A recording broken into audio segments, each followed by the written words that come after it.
Gangasagar BDO সাহেব গঙ্গাসাগর অন্নপূর্ণা ভান্ডারের যোজনা দিয়ে প্রকল্পের কি বললো আজকের তথ্য তোমরা এই ভিডিও শুনে নাও। 80 বছরের যদি কোনো বয়স্ক লোক আছে সবারই কিন্তু তথ্য দিতে হবে, সবার ডকুমেন্টস দিতে হবে। এমন নয় যে যে অন্নপূর্ণা যোজনা যিনি পাবেন তারই দিতে হবে, এরকম নয়।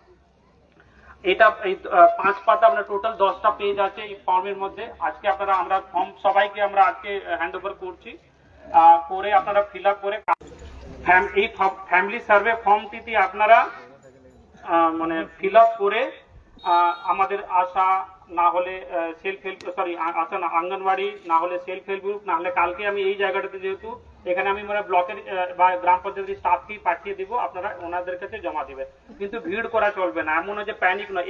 এই যারা বাদ পড়বে তারা কিন্তু 3 মাস পর্যন্ত চলবে, মানে এটা কন্টিনিউয়াস আছে। এই যে ভাই মনে হয় যে কালকে যে জমা দিতে পারবে পেনশনে ওটা যেতে পারে।